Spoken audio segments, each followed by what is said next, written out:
नमस्कार दोस्तों, आप सभी को कजरी तीज या सातुड़ी तीज की हार्दिक शुभकामनाएं। आज की कथा में मैं आपको कजरी तीज व्रत की संपूर्ण कथा सुनाऊंगी। अगर आपको कथा अच्छी लगे तो वीडियो को लाइक, सब्सक्राइब और शेयर ज़रूर कीजिएगा। भाद्रपद मास की कृष्ण पक्ष की तृतीया को कजरी तीज का त्यौहार बड़े उत्साह के साथ मनाया जाता है।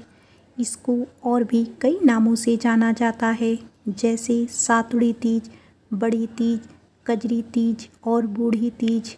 हमारे देश में विभिन्न प्रांतों इस त्यौहार को बड़ी धूमधाम से मनाया जाता है।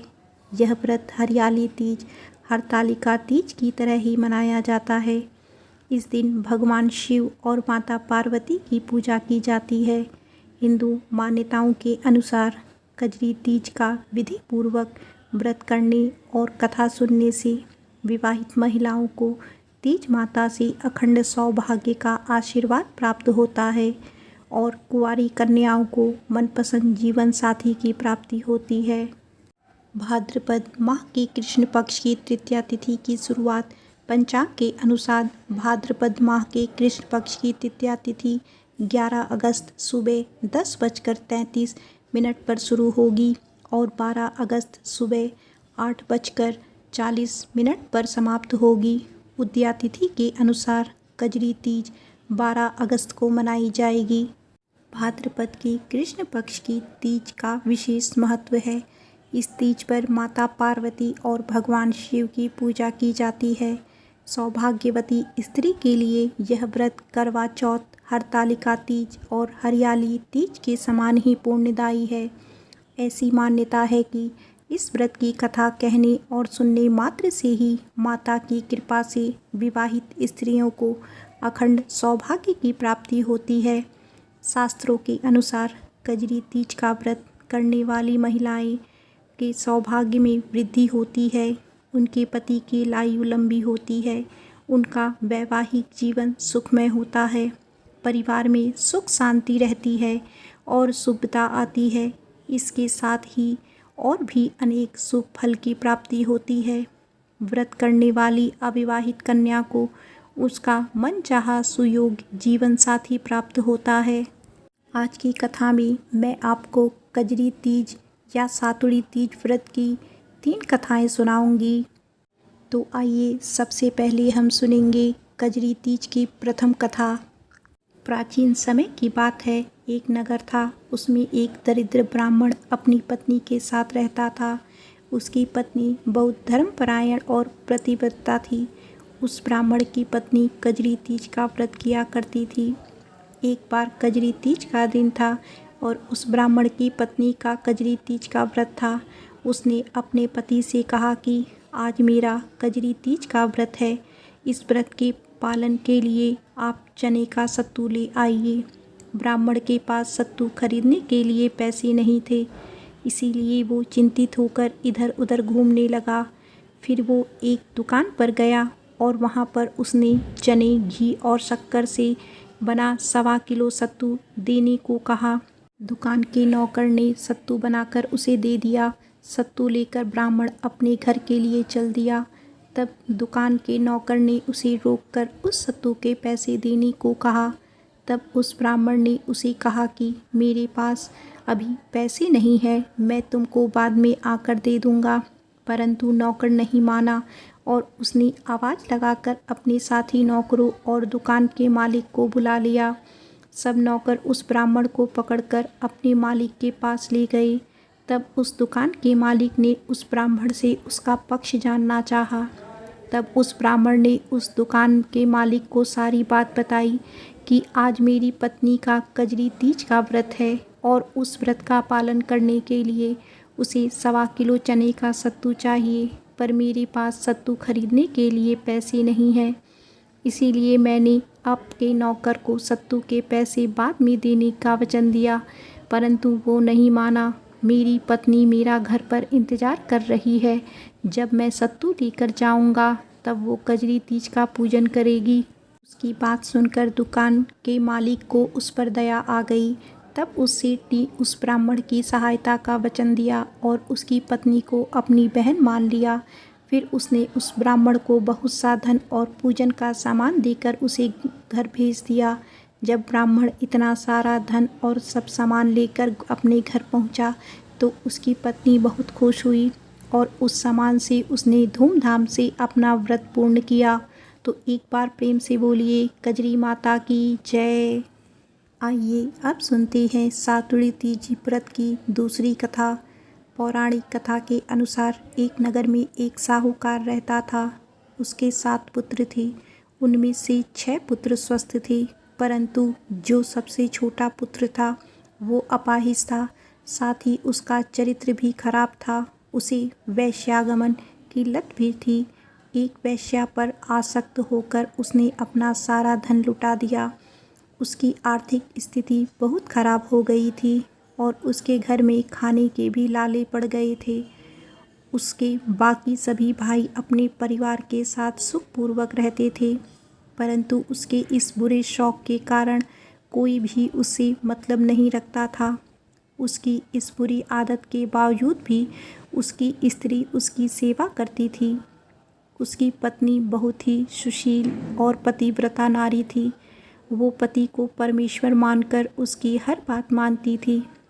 अपने पति के आदेश का पालन करने के लिए वे स्वयं उसे अपने कंधों पर बिठाकर नदी पार करके वैश्यालय ले जाकर जाती थी। उसकी ऐसी हालत देखकर उसे उसकी पड़ोसन ने भाद्रपद मास की कजरी तीज का व्रत करने का सुझाव दिया। उसने उसे कहा, तुम भाद्रपद मास की कृष्ण पक्ष की तृतीया, जिसे लोग कजरी तीज और सातुड़ी तीज भी कहती हैं, उसका व्रत करो। उससे तुम्हारी सभी कष्ट का नाश होगा और तुम्हारा वैवाहिक जीवन सुखमय हो जाएगा। ऐसा कहकर उसे व्रत का सारा विधान बताया। जब कजरी तीज आई तो उसने पूरी श्रद्धा से व्रत और पूजन किया, परंतु उसके पास सत्तू बनाने के लिए पर्याप्त धन नहीं था। इस कारण वो सत्तू ना बना सकी। जब शाम को पूजा करने लगी तब उसके पति ने कहा कि जल्दी से ये पूजा समाप्त कर और मुझे उस वैश्या के घर लेकर चल। पति का आदेश मानकर उसने पूजा समाप्त करी और अपने पति को लेकर उस वैश्या के घर लेकर चली गई। उस दिन उसका पति उसे वापस घर जाने की आज्ञा देना भूल गया, तो वो वहीं उस घर के बाहर खड़ी होकर उसकी प्रतीक्षा करने लगी। वहाँ खड़े खड़े मन ही मन वो तीज माता का ध्यान करने लगी। उससे पूजन में जो कमी रह गई थी उसकी क्षमा मांग रही थी और मन ही मन अपने सुखी वैवाहिक जीवन की माँ से कामना कर रही थी। वो अपने विचारों में खोई हुई थी। तभी मूसलाधार बारिश शुरू हो गई और जो नदी पार करके वो आई थी उस भी पानी का स्तर बढ़ने लगा। नदी में उफान आ गया। तभी उसे एक आकाशवाणी सुनाई दी, आवतारी जावतारी दोना खोल के पी, पिया प्यारी होय। आकाशवाणी सुनकर उसने देखा कि नदी पर एक दोना तैर रहा है। उसने उसे उठाया तो उसमें दूध था। उसे आकाशवाणी के अनुसार उस दोनी का सारा दूध 7 घूंट में पी लिया। दूध पीने के बाद उसे चमत्कार का सा अनुभव हुआ। वहाँ उस वैश्या का मन बदल गया और उसने उसके पति का सारा धन उसे वापस देकर वहाँ से जाने को कहा और स्वयं गांव छोड़कर जाने को तैयार हो गई। वो अपने पति को लेकर अपने घर आई। इसके बाद से उसके जीवन में सब कुछ सकारात्मक होने लगा। उसके पति के मन में भी अपनी पत्नी के लिए प्रेम और सम्मान का भाव आने लगा। उसने वैश्यागमन का विचार छोड़ दिया और अपनी पत्नी के साथ प्रेम से रहने लगा। अपनी सभी बुरी आदतों को उसने त्याग दिया। तीज माता की कृपा से उसका शरीर भी स्वस्थ हो गया और वो दोनों सुख से एक साथ रहने लगे। उससे इस व्रत के विषय में जानकर कई स्त्रियों ने कजरी तीज का व्रत करना आरंभ कर दिया और वे स्वयं भी हर वर्ष कजरी तीज का व्रत पूरे विधि विधान से करती थी। तो एक बार प्रेम से बोलिए कजरी माता की जय। आइए अब सुनते हैं कजरी तीज व्रत की तीसरी कथा। पौराणिक कथा के अनुसार प्राचीन काल में एक राजा था। उस राजा के 7 पुत्र और एक पुत्री थी। उस समय में राजा और राज परिवार के लोग पूरे वर्ष कभी युद्ध तो कभी देशाटन तो कभी और दूसरे कार्य में व्यस्त रहा करते थे। एकमात्र चौमासा ही ऐसा जब इन सब चीज़ों से अवकाश रहता था। इस समय में बरसात के कारण युद्ध नहीं किए जा सकते थे, नदियाँ उफान पर रहती थी, इसीलिए देशाटन पर भी नहीं जाया जा सकता था। इसीलिए राज परिवार के लोग अपने पुत्र पुत्रियों के विवाह आदि मांगलिक कार्य इसी चतुर्मास में किया करते थे। विशेष रूप से जब भाद्रपद मास में विवाह करके बहू लाई जाती थी तो उसे भादौड़ी लाड़ी की संज्ञा दी जाती थी। उस राजा ने भी अपने पूर्वजों की परंपरा का निर्वाह करते हुए अपने ज्येष्ठ पुत्र का विवाह चातुर्मास में ही किया। राजा के ज्येष्ठ पुत्र का विवाह बड़े जोर शोर से संपन्न हुआ। शुभ मुहूर्त में गाजे बाजे के साथ बहू को विदा करा के अपने राज्य की ओर लेकर चल दिए। रास्ता थोड़ा लंबा था, इसीलिए उसको तय करने में कुछ दिन का समय लगना तय था। कजरी तीज के व्रत वाले दिन वो लोग यात्रा में रहेंगे, यह जानबूझकर बहू की माँ ने अपनी बेटी को कजरी तीज के व्रत के लिए सत्तू और पूजा की सामग्री देते हुए पूजा की विधि बताई। परंतु वो उसको यह बताना भूल गई कि नीम और आकड़े के खड़े वृक्ष की पूजा नहीं करनी, बल्कि उनकी टहनी तोड़कर उस टहनी की पूजा करनी है। सभी लोग वहाँ से विदा होकर चल दिए और जब मार्ग में कजरी तीज का दिन आया तो बहू ने कजरी तीज की पूजा की, परंतु उसने अनजाने में खड़े नीम और आकड़े के वृक्ष की पूजा कर दी। ऐसा करने से तीज माता उस बहू और राजा से नाराज हो गई और उन्होंने एक नाग और नागिन को आदेश दिया कि इस राजा का कोई भी पुत्र विवाह होने के बाद जीवित नहीं रहना चाहिए। नाग और नागिन ने माता की आज्ञा के पालन का वचन दे दिया। राजा को इस विषय में कुछ ज्ञात नहीं था। उसने तो अपने पुत्र के लिए नया महल बनवाया था। जब वो नगर में पहुँचे तो बड़ी धूमधाम से उनका स्वागत किया गया। नवविवाहित जोड़े को नए महल में भेजा गया। उसी रात को राजा के ज्येष्ठ पुत्र की नागिन के द्वारा काटने से मृत्यु हो गई। पूरे राज्य में शोक की लहर दौड़ गई। विवाह की खुशियाँ मृत्यु के शोक में बदल गई। राजा शोक के सागर में डूब गया। उसको समझ ही नहीं आ रहा था कि ऐसा कैसे हो गया। समय बीतता गया और फिर राजा के दूसरे पुत्र के विवाह के लिए रिश्ते आने लगे। राजा ने अपने दूसरे पुत्र का विवाह तय कर दिया और नियत तिथि पर विवाह संपन्न हो गया। दूसरी बार भी वही सब कुछ हुआ।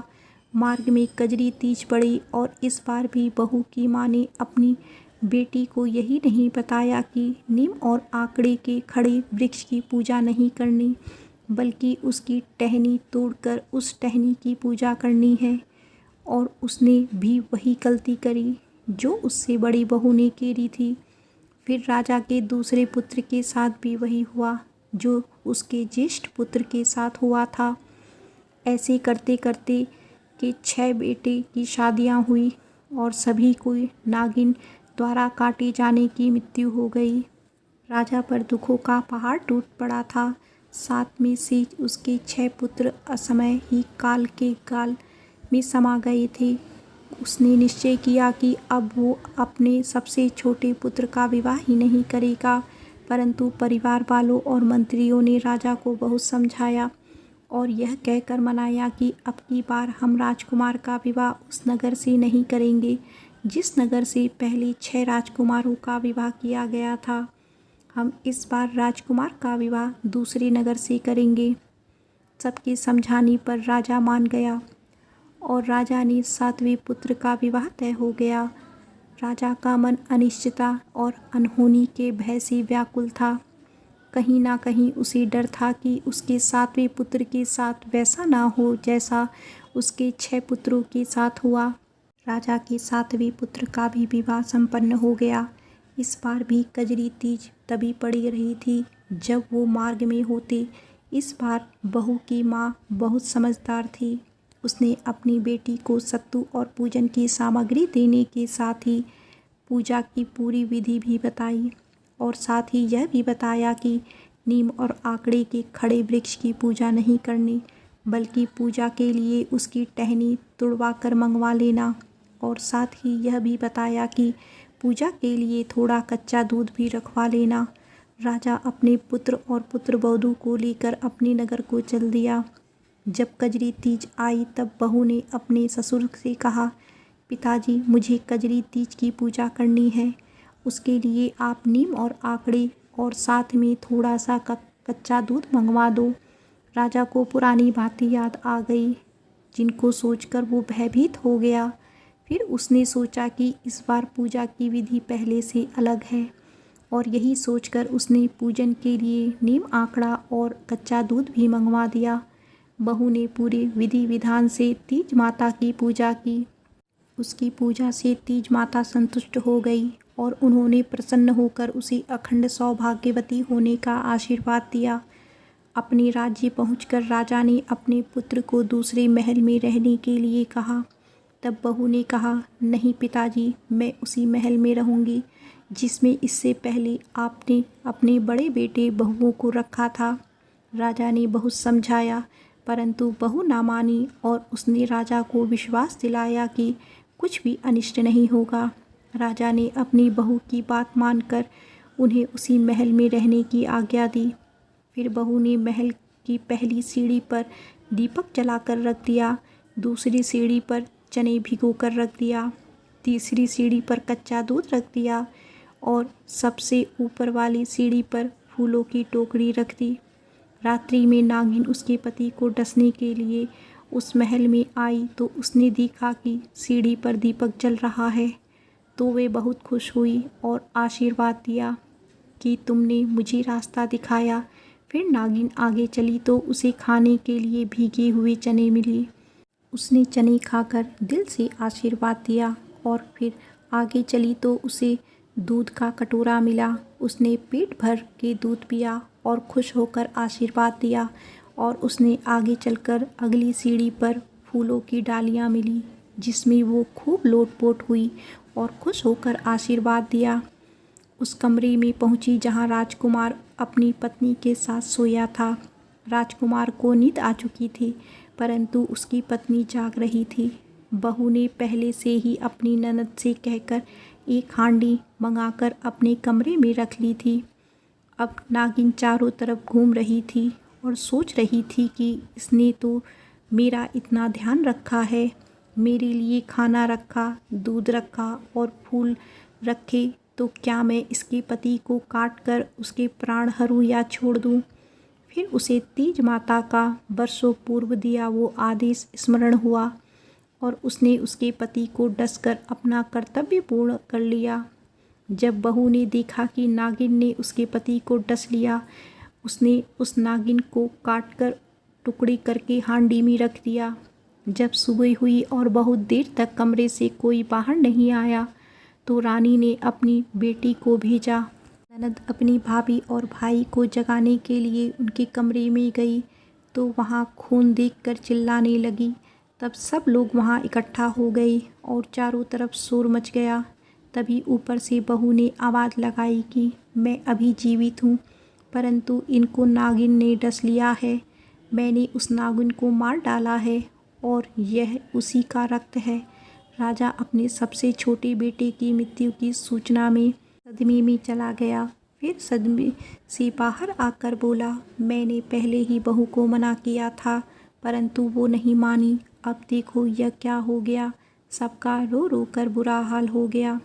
राजकुमार के अंतिम संस्कार की तैयारी होने लगी।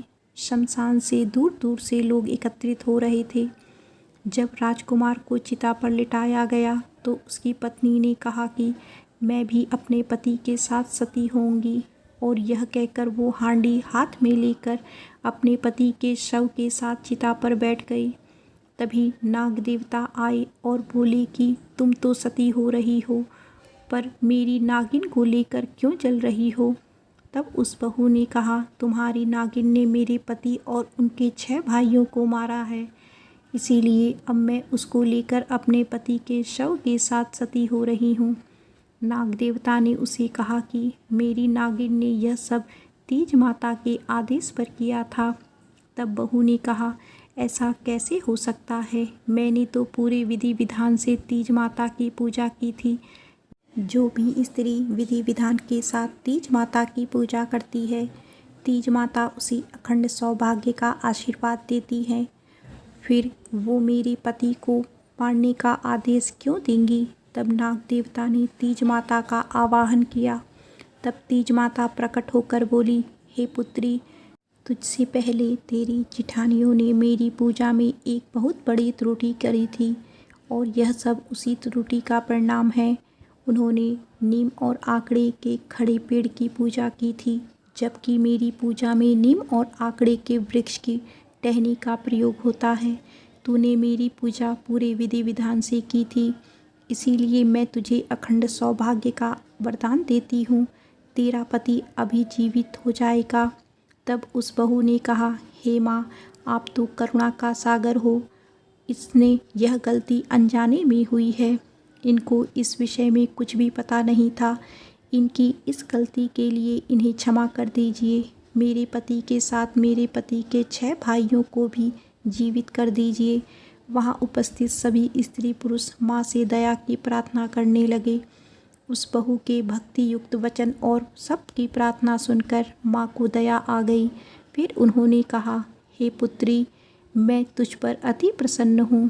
तेरे पति के 6 भाई भी तेरे पति के साथ जीवित हो जाएंगे। ऐसा कहकर माता अंतर्ध्यान हो गई। तभी उसका पति जीवित हो गया और उधर उसके सभी भाई भी जीवित होकर आ गए। उस बहू ने वो हांडी नाग देवता को दे दी। तीज माता की कृपा से वो नागिन भी जीवित हो गई। उसने भी राजा की छोटी बहू को खूब आशीर्वाद दिया। राजा अपने सभी पुत्रों को जीवित देखकर अति प्रसन्न हुआ और अपनी छोटी बहू के पैर छूने लगा और बोला, तेरी भाग्य से आज मेरी सभी पुत्र जीवित हो गए। मैं तेरा बहुत आभारी हूँ। तब बहू ने कहा, यह सब तो तीज माता की कृपा है। आप उनकी चरण वंदना कीजिए और उनको धन्यवाद दीजिए। तब राजा ने सारे नगर में तीज माता की महिमा का गुणगान कराया और सबको पूजा की सही विधि से अवगत कराया। राजा की आज्ञा से हर वर्ष गाजे बाजे के साथ तीज माता की सवारी निकाली जाने लगी। जैसे तीज माता ने छोटी बहू की सुनी, वैसे सबकी सुनी, और जैसे उसको अखंड सुहाग दिया, वैसे सबको दे। तीज का व्रत करने वाली सब स्त्री को कजरी तीज की व्रत कथा अवश्य पढ़नी चाहिए। तो एक बार प्रेम से बोलिए, तीज माता की जय। आइए अब जानते हैं कजरी तीज पूजन की विधि। सर्वप्रथम नीमड़ी माता को जल व रोली के छींटे दी और चावल चढ़ाएं। नीमड़ी माता के पीछे दीवार पर मेहंदी, रोली और काजल की 13 बिंदियाँ उंगली से लगाएं।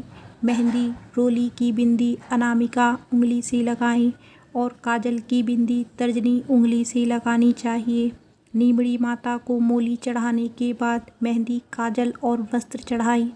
दीवार पर लगी बिंदियों के सहारे लच्छा लगा दें। नीमड़ी माता को कोई फल और दक्षिणा चढ़ाएं और पूजा के कलश पर रोली से टीका लगाकर लच्छा बांधें। पूजा स्थल पर बने तालाब के किनारे पर रखें। दीपक के उजाले में नींबू, ककड़ी, नीम की डाली, नाक की नथ, साड़ी का पल्ला आदि देखें। इसके बाद चंद्रमा को अर्घ्य दें।